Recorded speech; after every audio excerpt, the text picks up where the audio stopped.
But if you're looking at the team sports, like volleyball or football or basketball, you are putting together the strongest team you have in the country, right? So in the situation in Manila, you see the women's competition, there are only 4 teams.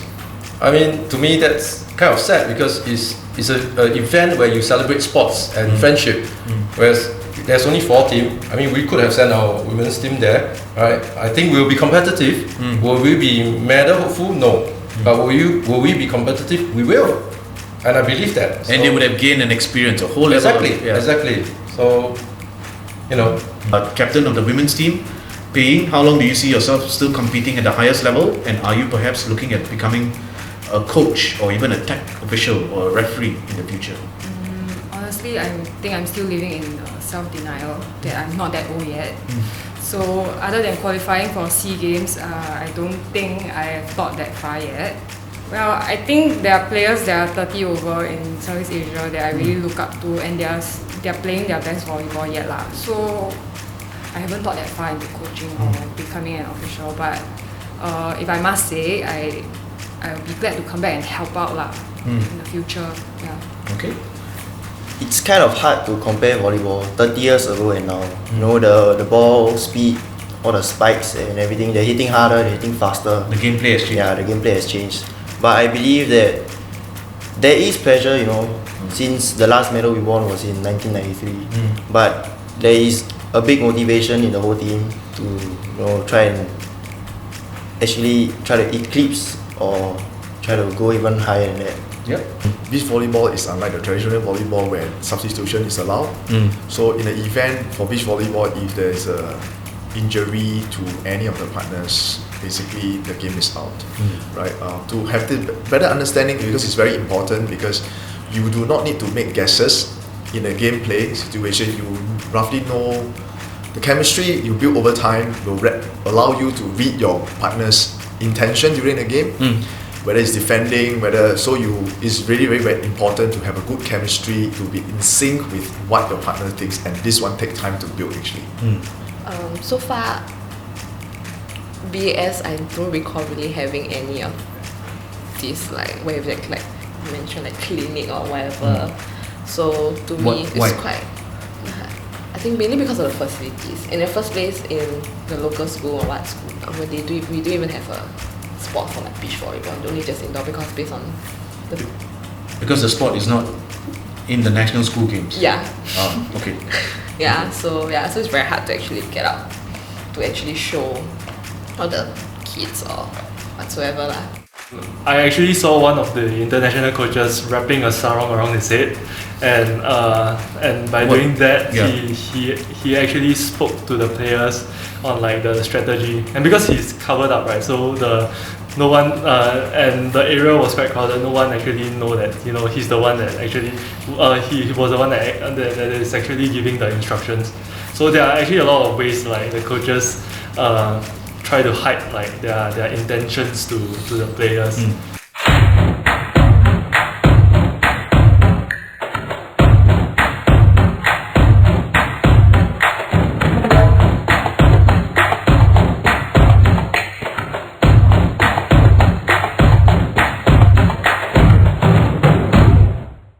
Hey Singapore, you're watching episode 18 of SG Sports Uncut. I'm your host Raj Kumar, and Uncut is the show that brings you closer to our Team Singapore athletes and officials. Today, we turn the spotlight on volleyball. The sport made its grand debut at the SEA Games back in 1977. That was more than 40 years ago. From then till today, Team Singapore have never won the gold medal. In fact, the last time our men's team won a medal was a bronze in 1993, and our women's team brought home a bronze as well in the 2015 SEA Games that was hosted in Singapore. So the question now remains, when will Singapore be able to win a gold medal at the SEA Games in volleyball?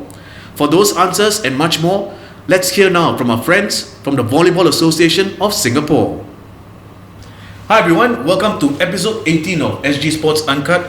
Chia Ming Chong, Vice President of High Performance at the Volleyball Association of Singapore. We'll start with you. Let's talk about the national teams at the recent SEA Games. Now, since the sport made its debut in 1977 at the SEA Games, both our men's and women's teams have never won the gold medal. Your thoughts on the gold medal drought?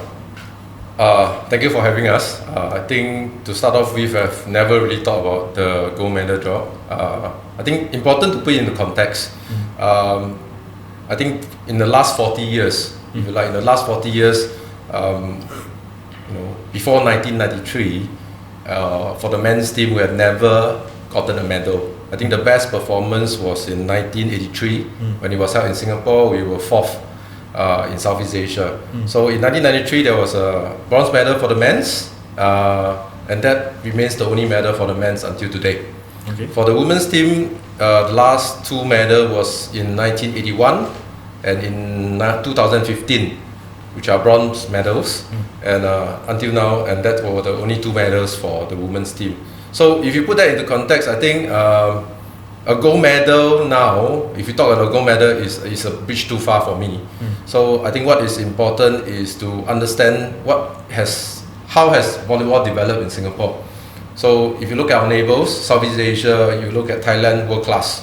You look at Indonesia, Vietnam, they are, continental level, right? They play well continental level. Singapore, we have not progressed as quickly or as much as these countries. In fact, I think over the last 25 years, we have regressed a lot. So there is in fact a 25 to 30 years for us to catch up. So let's not talk about gold medal for now. I think it's important that we start qualifying for the SEA Games. We start aiming for podium finishes, and when we are consistently podium finishers over a period of say 5 SEA Games, 6 SEA Games, then we start talking about gold medal. I think I'm trying to be more realistic. Yeah. Okay, but if you were, you did mention a few countries who have evolved and we have sort of gone backwards. Yeah. So what is there are a couple of factors, but one factor that you think you can narrow it down as to what we are lacking when we compare to our regional neighbors? If you talk about one major factor, I think there's a lack of development. But again, that lack of development is a very broad term. So if you really want to break it down, it's 3 main parts. One is lack of pipeline development. So when I say pipeline, it's about developing young athletes from the age of say 13, 14 years onwards, and progressively bring them towards the national senior team. Correct. So that's one. The second thing is the lack of development for coaches.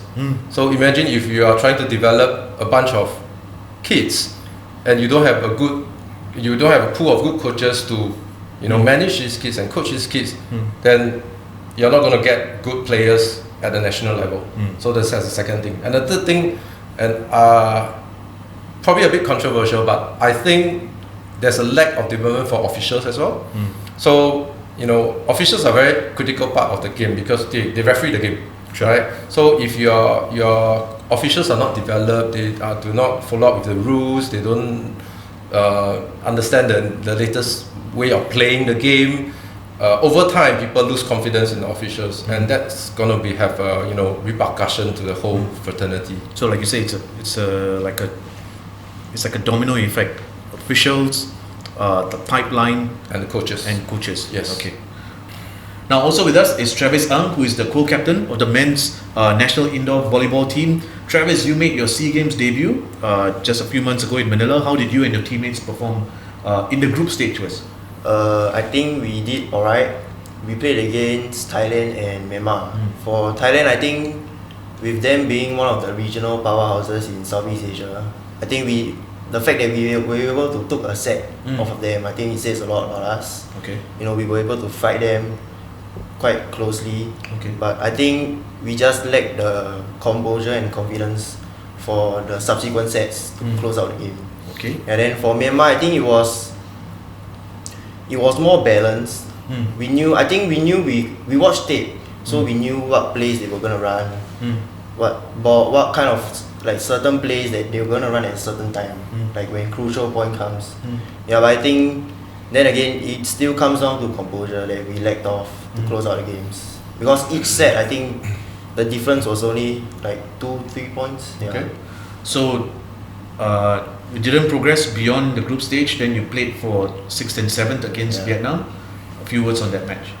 The Vietnamese opponents. I think from the game from Myanmar, I think affected us into the Vietnam game, because I think almost all of us believe that we should have won. Yeah, we should have played better lah. Okay. But then it didn't happen. So I think coming into the Vietnam game, the mood was down. So we didn't. Although we tried to rally, we tried to pull something off, but I think we didn't manage to do that. Okay.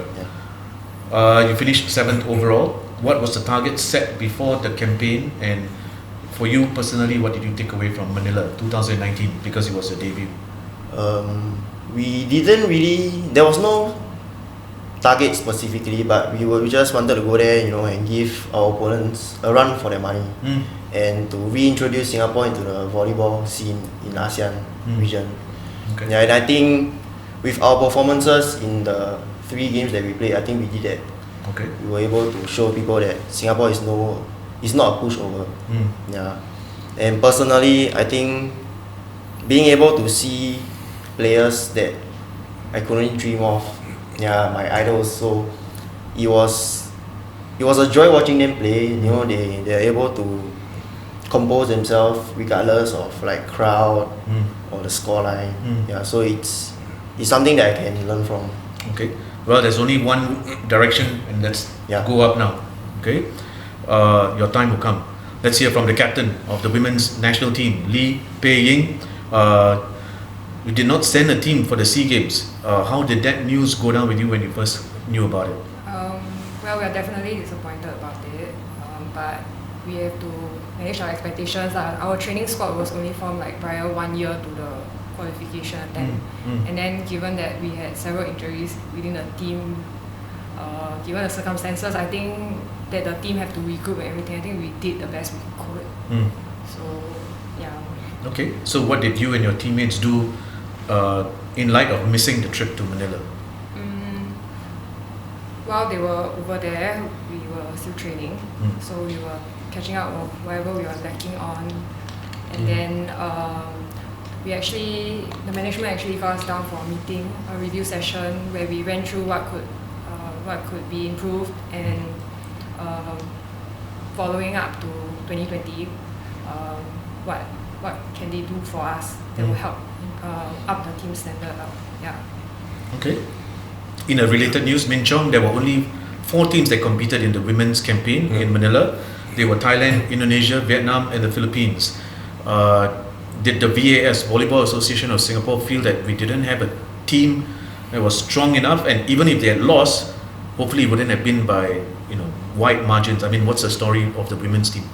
So we did nominate our women's team for the SEA Games, right. But the decision was not made by us ultimately whether they qualify. So SNOC decided that we are not good enough, so the women didn't get to go. Look, I mean, the selection criteria is such that you need to be a medal potential to go for SEA Games. And you look at where we are as compared to the rest of the region, you're seeing like what you mentioned, Thailand, Indonesia, Vietnam, and Philippines, right? And like I said earlier, they are 20-30 years ahead of us. So if the criteria is that the team needs to be podium finish, I think that's pretty hard. We did send a team out to Vietnam. We went to Hanoi, and would like to take this opportunity to thank our counterpart in Vietnam for hosting us. The reality is that they don't have to host us because they have nothing to learn from us. It's more for us to learn from them. So we went there, the girls played their best. Right? They did all they could, but unfortunately we couldn't get the result. So we came back, we nominated the team with whatever result that we had, and the decision is that, they're not qualified to go.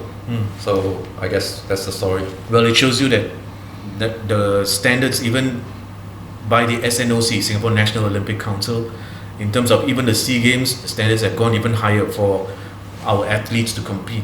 Because previously in the earlier editions, it was more like they might send SEA Games, they'll send whoever can go, just go, send 300, 400. But now it seems like there's a real bar that's been set that is probably only if you're a medal hopeful. So I mean, I don't necessarily agree with that, especially for team sports, because if you're looking at individual events like swimming or track or any throw events, there are certain benchmarks you need to meet, because each country can send a couple of participants, right? And you have 10 countries and there will be 20 for the event. But if you're looking at the team sports, like volleyball or football or basketball, you are putting together the strongest team you have in the country, right? So in the situation in Manila, you see the women's competition, there are only 4 teams. I mean, to me that's kind of sad because it's an event where you celebrate sports and friendship, whereas there's only 4 teams. I mean, we could have sent our women's team there, right? I think we'll be competitive. Will we be medal hopeful? No. But will we be competitive? We will, and I believe that. And they would have gained an experience, a whole level. Exactly. So, you know. Next year, Vietnam 2021. As the team manager at the SEA Games and the vice president for high performance, what is your assessment of the men's team's performance at the recent games? My assessment, I think how I felt about their performance, excited, happy, with a tinge of regret. I think happy because this is a very young team, right? They are all debutants for the SEA Games. The youngest is 16, the oldest 21, average age around 19.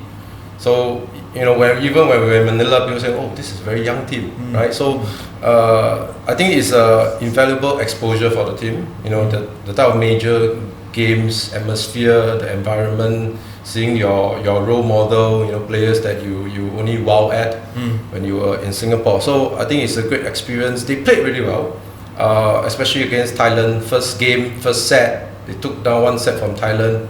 I think if I remember correctly, I think Thailand has not lost a set for the longest time. And you know, I think it was a shock, and they were like, okay, but Thailand, they're good, right? They regroup, they come back, played differently, and the problem with us is we didn't have the international exposure, not enough exposure for us to react to their change in play. So we lost out the second, third, fourth set.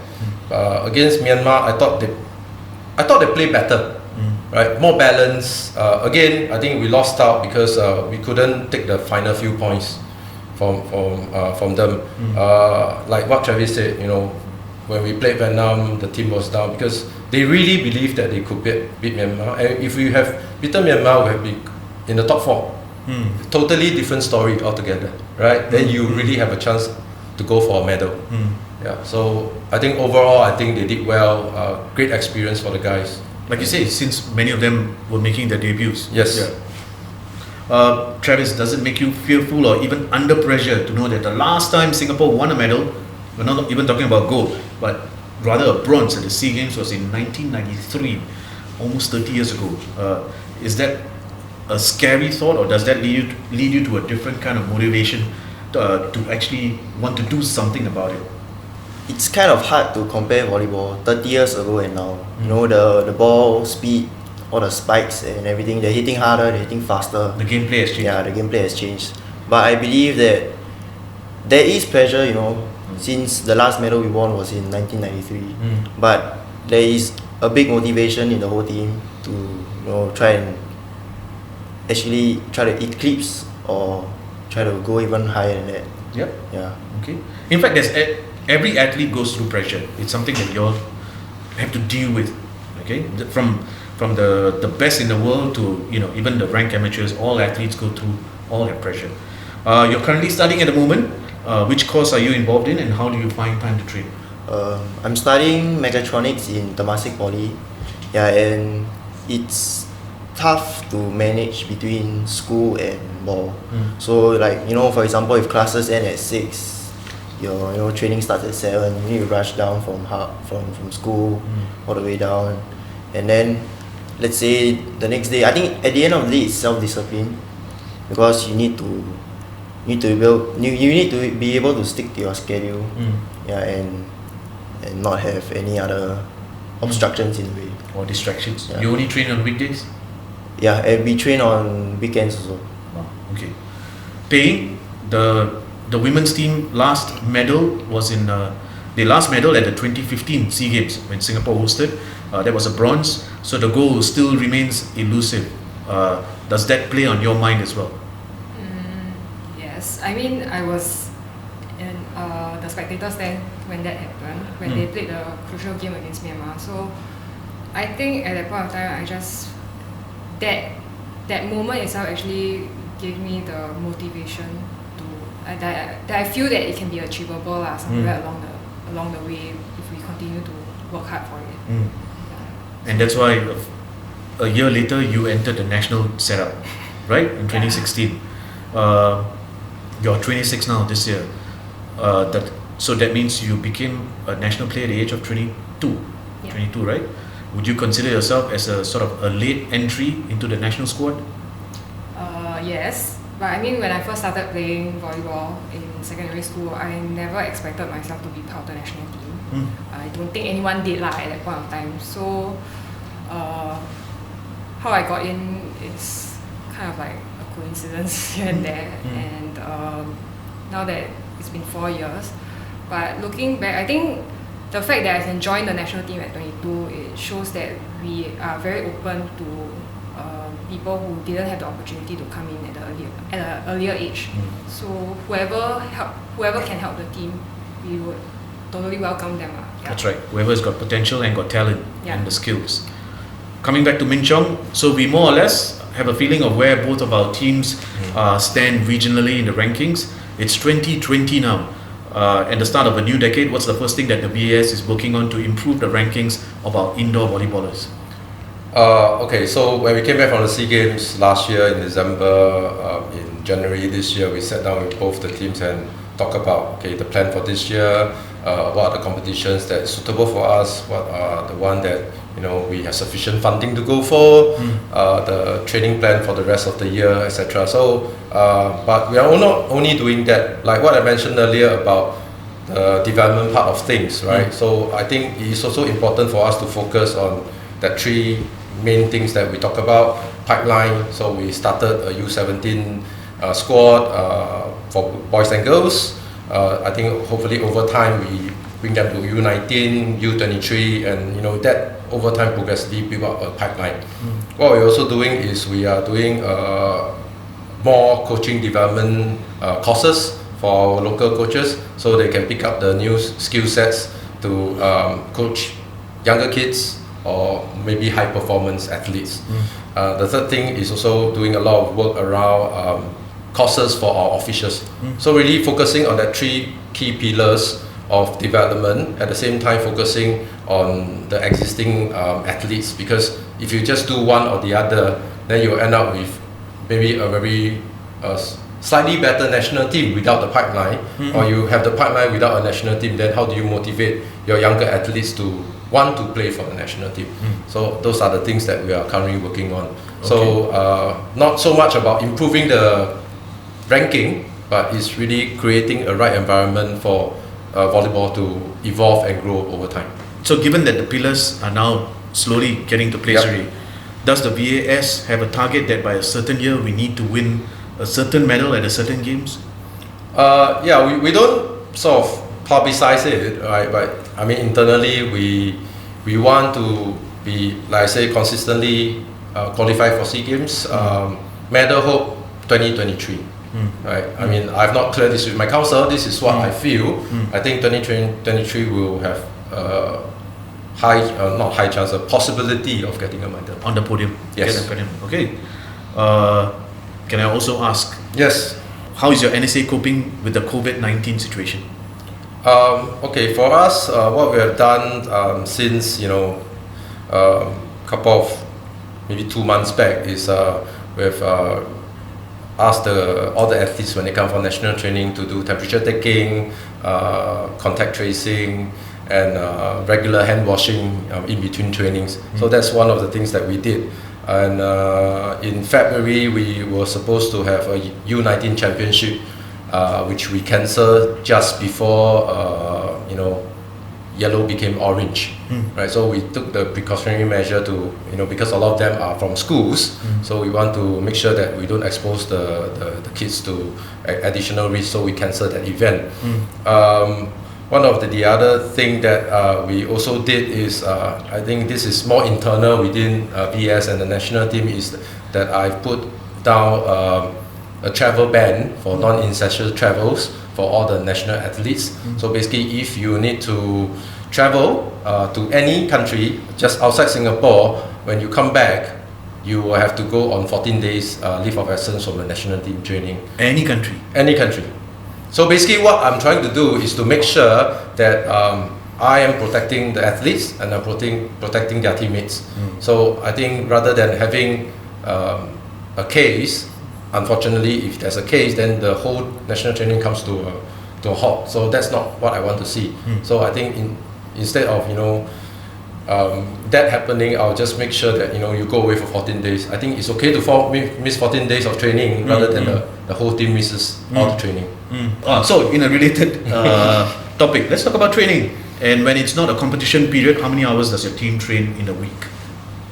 We train about 15 hours now, and usually because we are all students, we're all still studying, so it's kind of hard to schedule training around our timetable. Okay. Yeah, so pre-tournament, it's roughly 15 hours a week. When it comes to game time, slightly the same or maybe a bit more. Yeah, Okay. because we really it's kind of tough. We can only add on weekends because weekdays we are all studying. sure. Yeah. Can you tell us about the current national coach? I mean, what does he bring to the squad? There is no head coach yet, but we have a coaching consultant from Thailand. Yeah, so what he brings to us is that he has enhanced our understanding of the technical and tactical aspects of the men's game. So he's very fun to be around with, and we really appreciate his time here with us. Okay. Paying, does the women's national team get together to train on a weekly basis as well? Yes, we train 5 times a week. 5 times a week? Yeah, so 3 days of court training and then 2 days of gym sessions. Okay. I'm assuming it includes the weekends as well. Yes. Okay. And who is your head coach and what does he or she bring to your team? We have a coaching consultant, same as the guys. Well, because we have young players coming into the team, so he's currently helping us with our basic and also helping everyone understand the technical part of the gameplay. So I would say he's helping to up our standard as a team lah. Yeah. Okay. Has it been tough for young women to come through the ranks and be selected for the national team? I wouldn't say it's tough yet because we're still building the pipeline. So, but I guess age matters less than ability. So as long as they have younger players who have the ability comes into the team, then it's up to those existing players to prove their worth. So whoever is better gets to represent. And age has no barrier because you have proven it that at 22 you are still able to make the cut for the national team. So you have already set, literally you have set the bar. No, honestly, I mean, okay, great job. Okay. Min Chong, having heard the two captains, so both say they are working with a consultant, they are known national coaches. Why is that? We had a national coach. In fact, the national coach led the men's team to the SEA Games in November, December. Singaporean? No, he's American. He's an American coach. Yeah. So he was with us for probably 16, 17 months.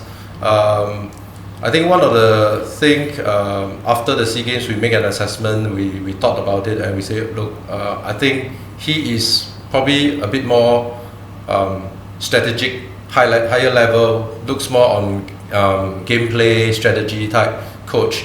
Whereas I think what the team actually needs is more drills, more basics, more technical aspects of the game. So we look around, we talk to our neighbors. We have very friendly neighbors, they're very helpful. So we went to Thailand and we talked to the association there, and AVC is there as well, AVC being the Asian Volleyball Confederation. So we talked to them and said, look, we need someone more regional to help us with this process. So what they have proposed is, why don't you bring a consultant over, look at the team, see what they need, etc., etc. So that's what we did, and now the consultant is working with them. So from there, then we decide, okay, how do we want to progress with hiring another head coach? Because we don't want to rush into the decision and say, okay, let's, maybe, the American that didn't work, maybe we get someone from Indonesia or someone from Philippines. I think we want to go through the process and letting them see how the team is doing, where they are in that whole sort of process, then decide what our coach that we need to find. Okay. let's transition to the situation in the schools and youth development. What is the estimated number of schools that have volleyball as a CCA? Okay, I have the numbers here. I think primary school, secondary school, junior colleges, we have 111 schools playing. IHL, which are the ITE, the polytechnics, the universities, 13. So did the math. I think if you add them all up, 14 players per team per gender, you're looking at about 6,000 volleyball players in Singapore at any one point in time. Okay. And I mean, last year I had the privilege of doing commentary for MediaCorp when they televised the national school games for I think it was the girls final and the boys final, and to see it, live, the talents, the players are there. I mean, at the age of 14, 16, very talented players. So when a student does show some raw playing potential, take us through the process for how him or her can reach the national setup. Okay, so I think in the past, when I say the past, probably like 5-10 years from before this, there wasn't really a process in place, right? So they basically go through the school system. So you play C division, B division, maybe you play A division, or you go into the IHLs and you play your Polite Sunic or IVP, and from there, then if you really have that potential, people will start looking at you. Coaches will look at you and say, "Hey, you're ready for the national team. Why don't you join the national squad?" So that was that process in the past. What we try to put in place since last year is we have an age group level national team, if you like. So like I mentioned earlier, U17, in the future 1923, is that we start identifying young athletes at the age of 15, 16, right? Because this is where you start to specialize in that particular sport, and things we look out for: height, definitely, because it's volleyball, agility, and one very important thing is attitude, right? So from there, then they'll go through a training, the U17 training squad. Over time, there's natural attrition. There's also selection. Then from there, what we try to do is that we send them out for international exposure.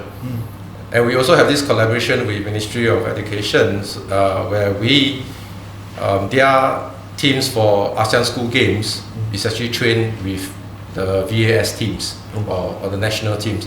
So that collaboration allow us to sort of expand our talent pool a bit more and capture people that we may not have selected through the U17 trial.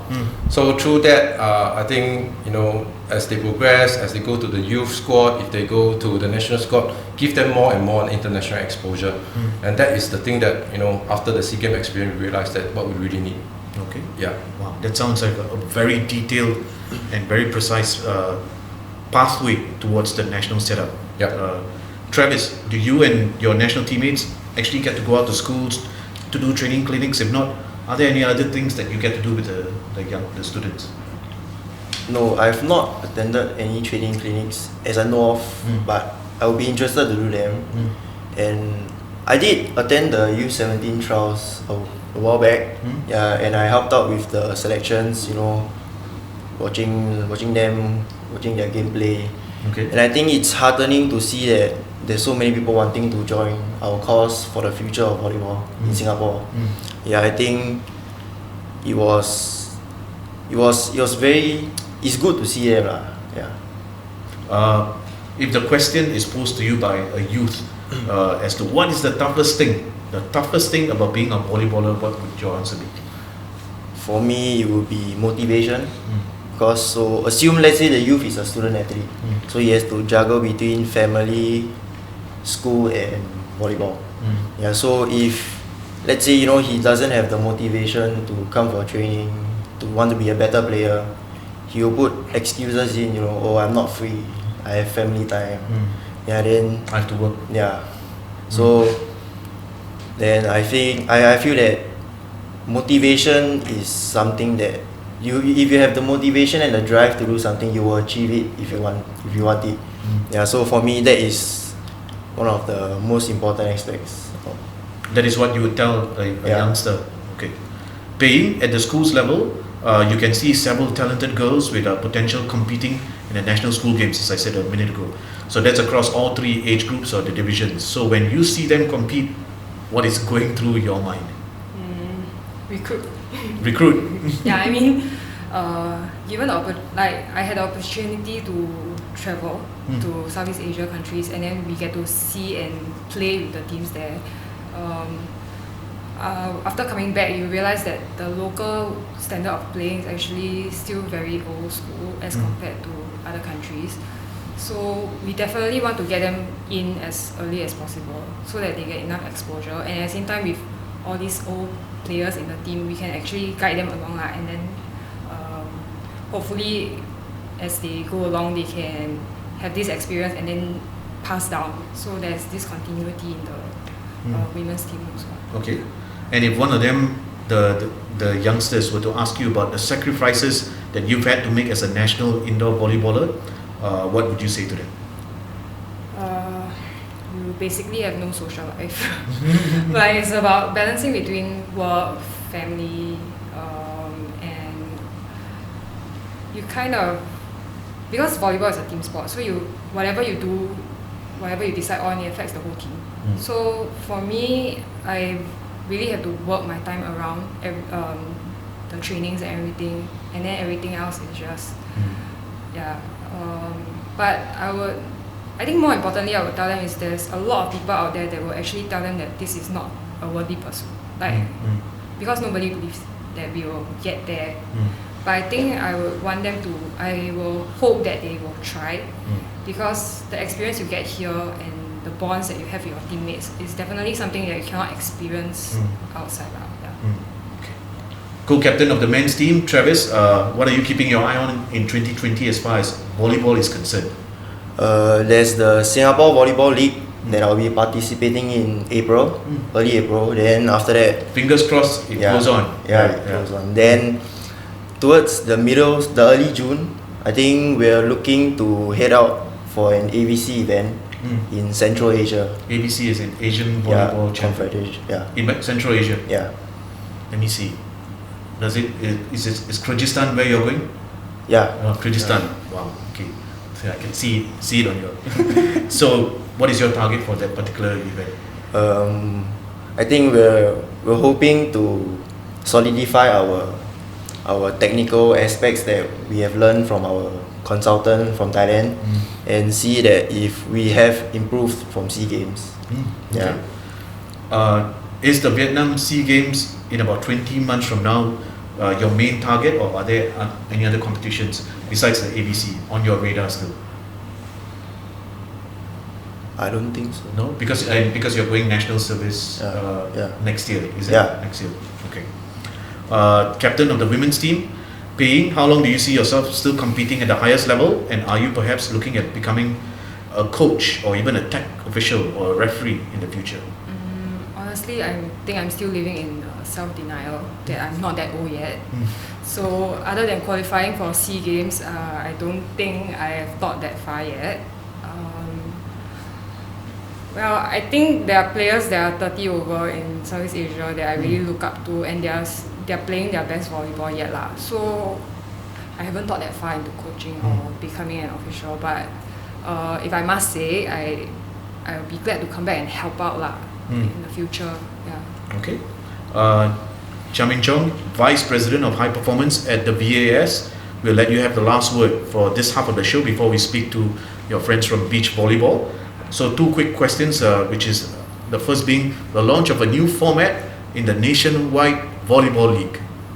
Okay, so I thought it's a bit embarrassing for Singapore volleyball because I think until 2018 we're still playing the championship format over a period of maybe 6 to 8 weeks once a year, and that was the same format I was playing when I was 16 years old. Oh, wow. So that was 30 years ago. So in 2019, what we've done is we moved into still a championship format, but it was to us a transition year. So we did a championship format over 2 periods of the year. So you break it up into 2 parts and you play effectively 1 championship in the first round and a second championship. The ultimate aim was really to go into a league system, which is a system that all the Southeast Asian countries are doing. Right, they are now professional leagues already. We are just starting, but I think it's exciting for the fraternity because now we are really going into the league system. where we play, that whole table of teams. It will be challenging because it's the first year we're doing it. Teams are not used to it, playing over a longer period of time. More expensive, obviously, because you have to book courts, you have to have officials, etc., etc. But I think we can overcome all these challenges along the way, and hopefully over a period of 2-3 years, the league become more established. Sponsors starts to come in, and it just takes off from there. Okay, and what can the Singapore fans of indoor volleyball, what can they expect in the next 9 months of 2020? The next 9 months, again, depending on how the COVID situation goes, we have the Singapore Volleyball League scheduled to start sometime in April. So hopefully, the COVID situation sort of die down over the next couple of weeks, hopefully. But we still try to let it go on, maybe play behind closed door, take precautionary measures, etc. Over the next 9 months, I think there are, again, school games, but now we don't know what's going to happen to the school games, so we put that aside. I think Travis mentioned about national team going out to play in AVC events. We're also looking at a few other events for the women's. There will be ASEAN school games in November this year. There are supposedly be an Asian school game in Sri Lanka as well. But again, all this is dependent on the COVID situation. Locally, I think the calendar is actually quite filled up. We have Pesta Sukan in July, August, and subsequent to that, I think you have your Sunic and your Polite starting. Then that sort of carry us to 2021 already. So the calendar is actually quite heavy. Wow, sounds exciting. If everything goes according to plan. Yes. Yeah. Travis, Pei Ying, Min Chong, thank you very much for taking your time off and appearing on SG Sports Uncut. The very best for your careers and for Singapore volleyball as well. Thank you very much, guys. Thank you. Thank you. Hi guys, welcome to episode 18 of SG Sports Uncut. Chi Kok Leong, Treasurer of the Volleyball Association of Singapore, will start this segment with you as we turn the focus now to beach volleyball. Let's dive into the SEA Games, which ended 3 months ago in Manila. Your thoughts on the performances of our beach volleyballers at the games? Yeah, probably let me start with the ladies. The result wasn't what we expected it to be. A little disappointing. Even though that we didn't get what we wanted, but overall, I think there were some very close, narrow games which we could have won, but we lost very narrowly with a score like 26-24, that kind of score, right? Because I think our girls was really young and also couldn't hold their nerves during the game. Thus, we lost some very good matches that we could have won, actually. Okay. Right. But for the men's, again, it's also another disappointment because we went all the way. We were placed with Indonesia, the SEA Games gold medalists, Vietnam and Cambodia. Right. We beat Vietnam, we beat Cambodia, we lost to Indonesia in the group stage. We advanced to the semi-finals against the Thai. We lost to them. But in the third and fourth place, which is the bronze medal match, we did really well. We won the first game, we lost the second, and we were very, very close on the third. So despite that, I think we are really disappointed with the outcome. We could have gotten a bronze at least for the very first time ever since 1997, right, that we took part in the SEA Games Beach Volleyball tournament. 97, I think, was the first time beach volleyball was in, right? Yes. Yeah. Yes. Okay. So even though the teams were making their respective debuts, what was the target set by the NSA prior to the games? Conservatively, we actually set a bronze medal target for both the genders.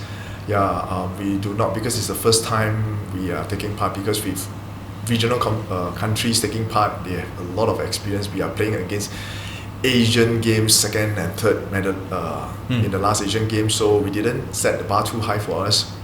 Debutants, we just added a bronze medal for them. Okay. Joining us is Eliza Chong, national athlete. How long were you preparing for your SEA Games debut? Around like 2 years. 2 years? Been 2 years prepared, Okay. I understand you had sort of a bad shoulder injury last January. This was 2019. You managed to heal up. You trained for the games. And what's the current status of your shoulder? I mean, as in, it's really like that. I mean, ever since the injury, because I've tore part of my right shoulder muscle. So it's just all about the strengthening and recovery. So I mean, as in to a certain extent, when we train often, then overstraining, overwork, then tend to be. So it's just more recovery than my shoulder will be back. Okay, pardon my ignorance. So when you tear a muscle like that, there's no way of fixing it 100%? No. I mean, it's no. Really, it's just a strengthening of it and using other parts of the body muscle to prevent you from overusing my shoulder. Okay. Looking back now at the SEA Games, how do you think you personally performed in your debut? Overall, I think for the standard wise, like I think I really trained my best and also tried to compete, give it all my best really. But this is only how much I can do, and together with the team, with the girls. So overall, it's just. This is the max. I won't really say is it that good or what, but this is the max. But there's a lot of room for improvement, definitely. So one thing that you need to improve would be what? Mentally. I think it's mentally. Okay. We turn now to Kingsley Tay. Similar question to you as well, pertaining to your SEA Games debut. How do you think it went? I think overall it went well for the guys. We were so close to what we set out, which is a bronze medal. But it was really close. My partner Mark Shen, he wasn't feeling very well during that day. He managed to push through for the first game and we managed to win Philippines for one game. Our team 2 lost the second game. Third game, because my partner Mark Shen, he couldn't play and partner me for the third game, so I actually partnered with one of the younger players. And I think overall we did we did okay overall, but things could have been better if I could partner Mark Shen and eventually grind it out for the bronze medal match. Okay, maybe not this time round, next 2021. Definitely. Beach volleyball has not featured in the SEA Games since '97, as we just spoke about it. Was that ever an issue for you, considering that it might have been tough to assess and see how your regional opponents have evolved and they are performing? Actually, it was never a problem for us because we've been traveling for like more than 10 over competitions for the past 2 years leading up to SEA Games. So during this competition, for both World Tour and also Asian Champ, we actually get opportunities to compete with our competitors, our regional competitors in Southeast Asia Games. So during the games itself, we know what is coming for us, and in that sense, it actually helped us in our preparation and performance during the game itself.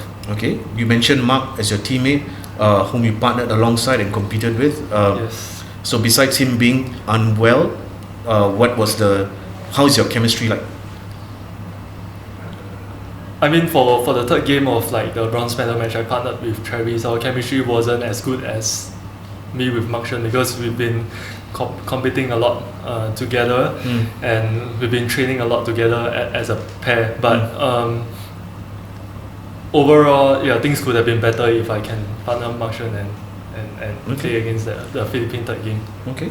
Kok Leong, you were a national volleyballer for almost 15 years in both the indoor and beach volleyball aspects as well. In the case of the latter, beach volleyball, how crucial is it to have a partner that is totally in sync with you during gameplay? It's definitely important in beach volleyball. Maybe most of the people is not aware. Beach volleyball is unlike the traditional volleyball where substitution is allowed. So in the event for beach volleyball, if there is a injury to any of the partners, basically the game is out. Right? To have this better understanding, because it's very important, because you do not need to make guesses in a gameplay situation. You roughly know the chemistry you build over time will allow you to read your partner's intention during the game, whether it's defending, it's really very, very important to have a good chemistry, to be in sync with what your partner thinks, and this one takes time to build actually. Okay, Eliza, what about your own teammate at the SEA Games? What did she bring to your own game? Mainly, I think encouragement and pulling me back into the game where there's What's a her lot. Gladys, Okay. So because like you said, the girls didn't really did that well, but mainly because of our preparation, then we get affected so much of like just being one game, but actually we got more carried on. So from that, it gives us a lot of pressure, and then we are more afraid to scared, because I mean everybody is scared to lose. Yeah. So on top of that, then she always helped me in the sense like, we got this, cause really come this far, really. So just give it a shot. So yeah, I think a lot of that. She helps me a lot. Yeah. Both of you making your debuts. Yeah. Yeah. Okay. Cognum, let's touch on the community and public aspect, and what is the estimated number of people who in Singapore play beach volleyball? I do not have the exact numbers per se, but I think a couple of hundreds, maybe close to 500 leisurely or competitively. So these are the number of, because beach volleyball is something that is not a game that is easy to play. In fact, volleyball itself is not a game of easy game because of the nature of the game, because the game is played above ground, right? So for that, I think the community itself is, we have seen a lot of people playing in Sentosa Island, even though we have facilities in Sports Hub and also in Yio Chu Kang, and some of the neighborhoods which provide facilities by the grassroots, right? There are a lot of people that actually plays more leisure volleyball, right, with a lot of expatriates in Singapore as well. So we do have a different mix of people playing these sports in the community. Yeah. I assume the VAS organizes events for the public as far as beach volleyball is concerned on an annual basis? Yes, we do organize 2 rounds of beach volleyball series in a year, right, to attract people from overseas. We do have countries like Taiwan, Thailand, Hong Kong, different parts of the world. They come just for the weekends, because we host it over 2 weekends. They will stay over in Singapore and then they will compete in our local competition, and also this help to elevate our standards of play for our local players as well. Okay. Yeah.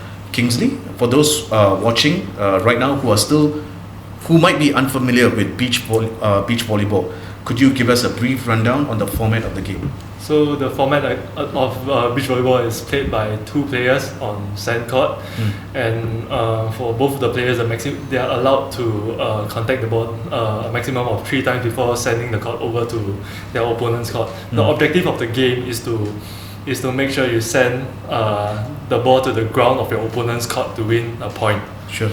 Yes. And so, you play it. So that's about it. So the game is usually 2 sets of 21 points. So if you can win your opponent in 2 sets, then there will be 2 sets of 21. If it's a 1-1 tie, then you'll play a third set of 15 points. Okay. And then there are certain gestures between the 2 players because I've seen it before, where you're behind each other and then you all put like this, or you put like this or something. Okay.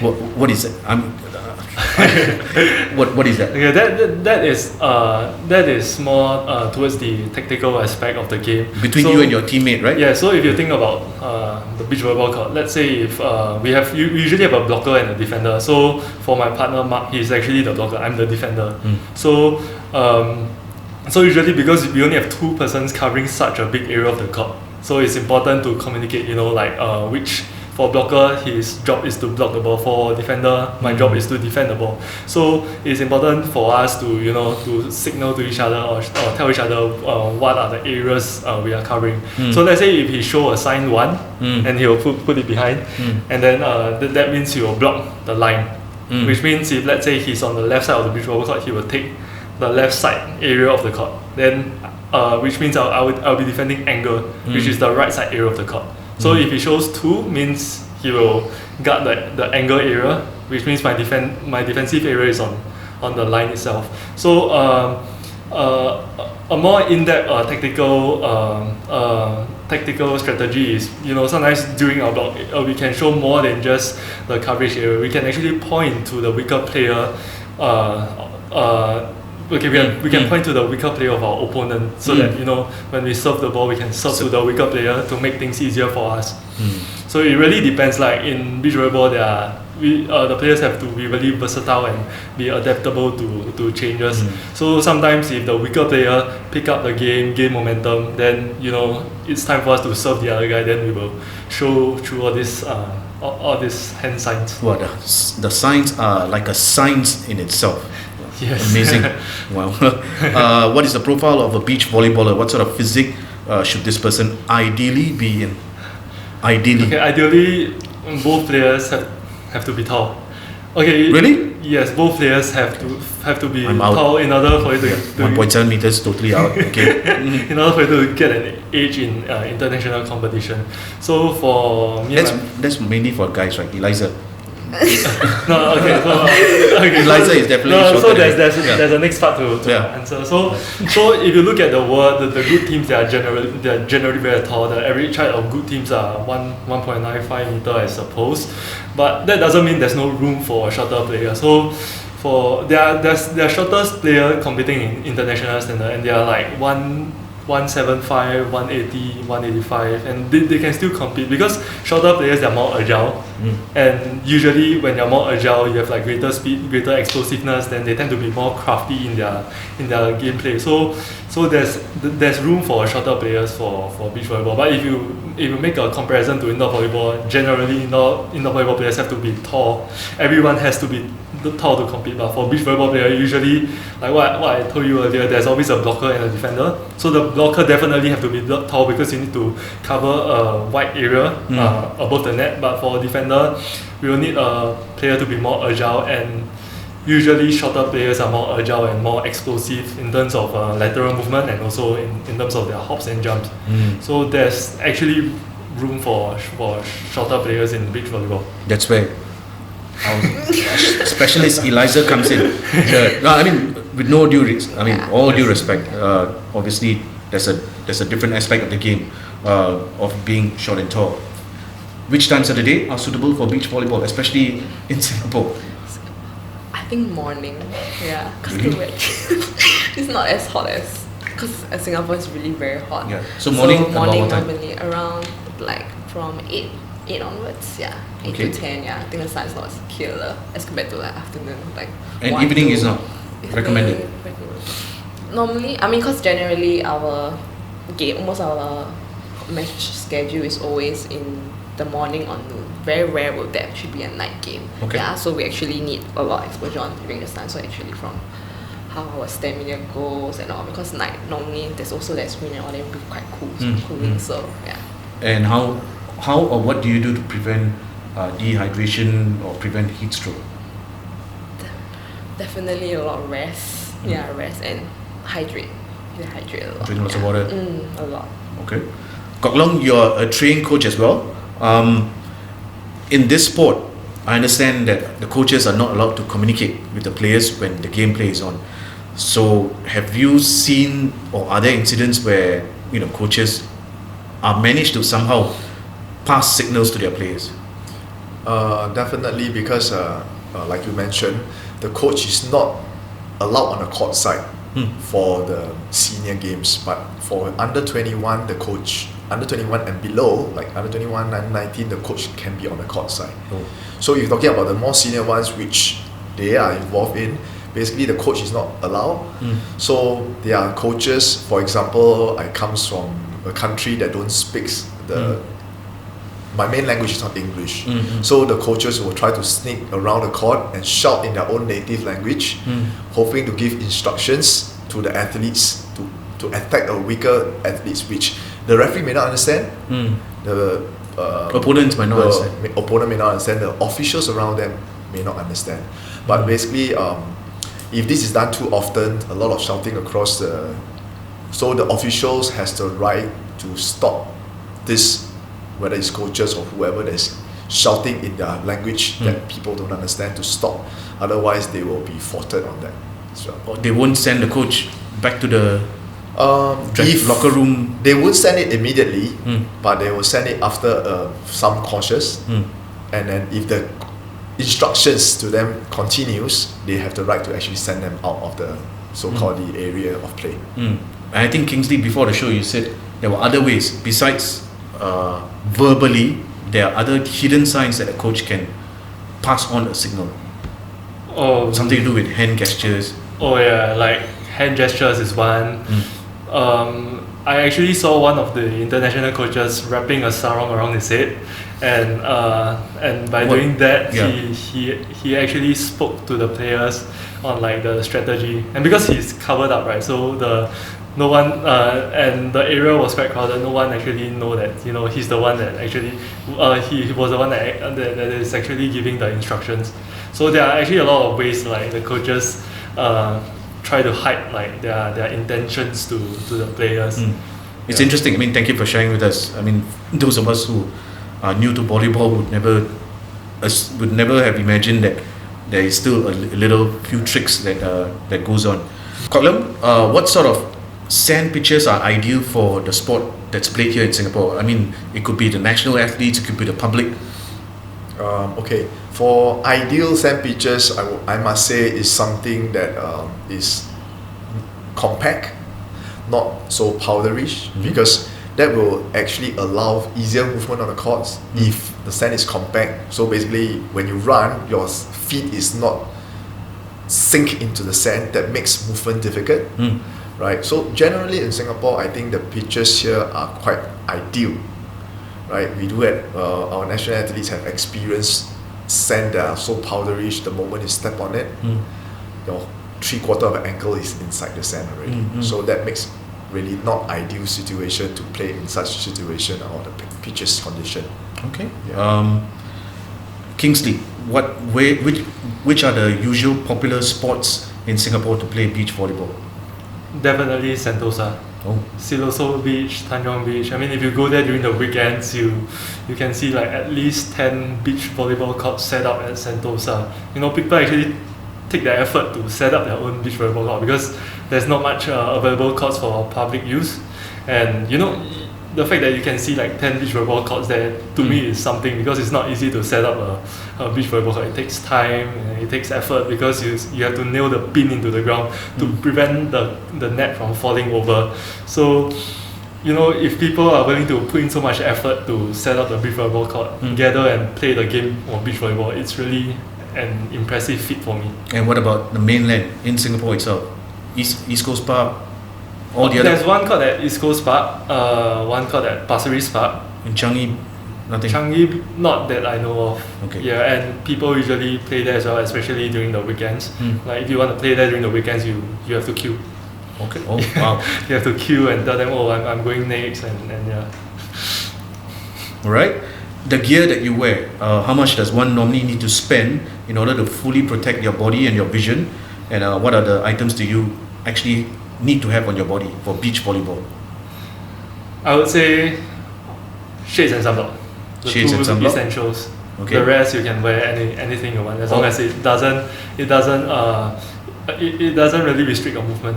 What about all the paddings? No, it's not necessary because the sand is soft. So you can dive left, dive right, and it won't cause any abrasion. Maybe slight abrasion if your skin is sensitive, but for myself, I believe shades and sunblock are the two key essentials. Someone would prefer to wear cap because it could sort of shield the heat from the direct sun ray, but like a visor kind of thing. Yeah, but it really for that it really depends on personal preference.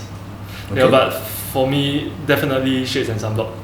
Eliza, seeing that beach volleyball requires more agility and balance, especially to play on the sand, why did you not prefer to play indoor volleyball with the aircon, a solid surface, no sun or weather to contend with? Honestly, I also don't know. I think I naturally just fall in love with this sport. But because beach volleyball is only 2 players on the court, so both me and my partner, almost everything is we're all around the player because we have to set, we have to attack everything. Then because indoors specifically there's only, to most people there's a certain position or role to play. But for beach it's all around and it's more fun than to play some court. Okay. Do you get a chance to work with the students or the youth and showcase your skills to them in order to attract more to play the game?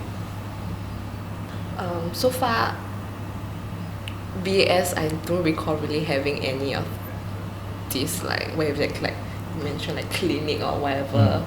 So to me, it's quite. I think mainly because of the facilities. In the first place, in the local school or what school, we don't even have a sport for beach volleyball. Only just indoor because based on because the sport is not in the national school games. Yeah. Okay. So it's very hard to actually get out to actually show all the kids or whatsoever lah. So in the last 2 or 3 years, you've never had a chance to in previous events? We got back only when 2018 we had the FIB World Tour in Singapore. So where VAS actually asked a lot of volunteer students because they are on holiday back then, so they come and help out. So I think that's the only exposure, and a lot of them seems to be interested. I remember that one. I think ActiveSG was involved. And I think they brought also a volunteer, FTSG side, and then people also asked like some of the school students to come help out. Okay. Kok Leong, as the treasurer of the Volleyball Association of Singapore, would you like to say a few words about your sponsors and the annual funding that you use to carry out your current operations and programs, both for beach volleyball, for indoor volleyball? I think currently we are running on very lean budget for both the indoor and beach volleyball, because we do not have a lot of fundings, and basically every year we need to do a fundraising project, right? Asking the public to actually donate to us actively to support the growing of these sports, at the same time support the athletes in their pursuit in the game. The sponsors wise, because we do not have a lot of active sponsors coming out with cash, but we do have attire sponsors for the indoor side we have Top, we have Asics, for beach volleyball side we have beach volley gear, right? We do have also this Sunday glasses, and also because otherwise we do have individually the players, some of them are sponsored by some of their own brands, like for example Kingsley has his own sunblock sponsors, Eliza's has their own sponsors as well, Swatch is one of the Eliza's sponsors as well. So for us to come in as an association to run program, right, we are really pretty much reliant on the public support, and we do hope that in time to come more people will come on board to support us financially or in terms of product. So for this year, have you already made plans for your fundraising event? This year we have not made. Normally our fundraising happens in third quarter of the year, or if not in the fourth quarter. But looking at this current situation of the COVID, which we do not know whether this is going to end soon, so nothing much is being planned yet, right? But definitely we'll do something to raise funds for the future's program for VAS. Okay. As far as the recent Asian Beach Games in Udon Thani, Thailand, what is your assessment of Singapore's performance last month? I think I'm pretty happy with the two boys, Mark and Kingsley. I think they really did well. Unfortunately, we beat China in the first game, 2-1. And we lost to Thailand, which is the silver medalist that we lost in the semi-finals during the SEA Games. And we lost to them this time with a closer margin. And I think overall they have improved. Their partnership has improved over the couple of months that have been together. And I think it's also very disappointing because they were knocked out of the second round, because Thailand, despite losing to us, China lost to us, and they went to beat Thailand. Wow. And they went, two teams, the Thai and the Chinese, went proceed to the second round, and we got knocked out because of the scores. So I think pretty much I felt for the boys so much, because I think they would have a good chance of progressing in this Udon Thani competition, which we are actually looking forward to them getting a better results from this competition. Oh, that was a tough break for you guys. What are your plans for beach volleyball in 2020? For this year is to qualify for the Asian Beach Games in China, which is at the end of this year. But due to the COVID virus situation, I'm not sure if that competition will be postponed or not. So moving forward will be SEA Games next year. We have to go out to get to medal at SEA Games. And then so the SEA Games, of course, next year in Vietnam. Yes. Right? So after that, in the next 3 to 5 years of playing the sport, what would you hope to achieve personally and for Singapore?